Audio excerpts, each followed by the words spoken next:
Listen to me for just a moment. What I'm about to tell you isn't advice you'll find in a book. It's something it took me 75 years to understand. And if you're young, you might ignore it. If you're older, you might wish you'd heard it sooner. The question that changed my life forever is simple, but answering it nearly broke me. My name is Robert. I'm 75 years old, and for most of my life, I thought the goal was to be right. Right about God, right about life, right about what matters and what doesn't. I was raised to believe that certainty was strength, doubt was weakness, questions were dangerous, so I memorized answers before I ever understood the questions. When I was young, everything felt clear. There were rules, there were beliefs, there was a right path and a wrong one.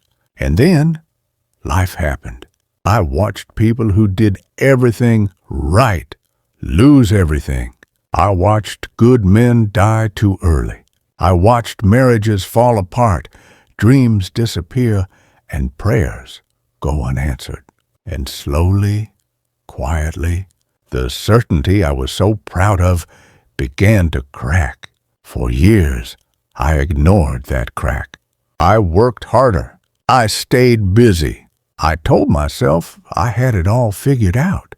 But at night, when the house was quiet, one question kept showing up, not loudly, not dramatically, just a whisper. What do I actually believe, and why? That question scared me more than death ever did. Because once you start asking it honestly, you realize how many beliefs you borrowed, how many opinions you inherited, how much of your life you lived on autopilot. In my 40s, I started reading, not to prove myself right, but to understand. I read religious texts. I read philosophy. I read people who believed in God and people who didn't believe in anything at all. And something unexpected happened. Instead of becoming more certain, I became more humble. I realized that every tradition, every belief system, every worldview was trying to answer the same human ache. The ache to belong, the ache to matter, the ache to understand why we're here. I met people of different faiths, different cultures, different backgrounds. And here's what surprised me the most. The kindest people I knew didn't always have the strongest beliefs. They had the strongest compassion. Some of the most spiritual people I met never talked about religion at all. They showed it in how they treated strangers, how they listened, how they forgave. That's when the question changed. It stopped being, "What do I believe?" and became, "What kind of person am I becoming because of what I believe?" That question changed everything. Because belief isn't proven by words. It's revealed by behavior. If your beliefs make you kinder, more patient, more forgiving, more curious, they're serving you well. But if they make you angry, afraid, arrogant, or cruel, something's wrong, no matter how confident you feel. In my 50s, I hit a low point. My marriage was strained. Money was tight. I was drinking too much. One night, I sat alone and did something I hadn't done in years. I didn't pray the right way. I didn't use the right words. I just said, "I don't know what I believe anymore, but I know I can't do this alone." Nothing magical happened. No sign, no miracle, no sudden clarity. But over time, people showed up. Conversations happened. Help appeared in ordinary ways. And I learned something important. Maybe meaning doesn't arrive as answers. Maybe it arrives as connection. Now, at 75, here's the truth I wish someone had told me earlier. You don't need all the answers to live a meaningful life.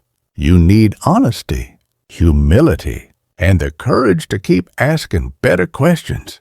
I don't know exactly what happens after we die. I don't know whose prayers are right. I don't know which path leads where. And strangely, that doesn't bother me anymore, because certainty was never the point. Awe is, wonder is. Treating people well, even when you disagree, is.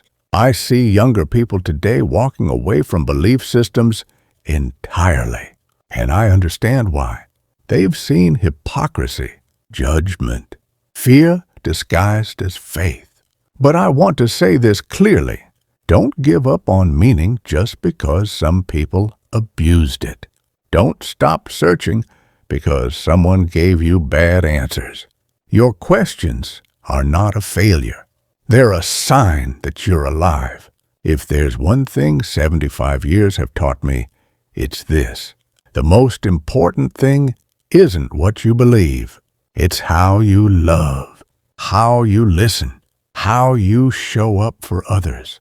If your beliefs make the world softer, more human, more compassionate, hold on to them. If they make the world colder, have the courage to question them.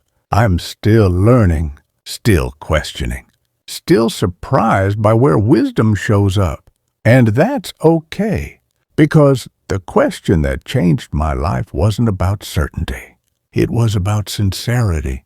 If this message meant something to you, there's a whole community here of people sharing lessons learned the hard way. Subscribe if you want to keep exploring these questions together. And remember, stay curious, stay humble, be kind. Those answers matter more than we think.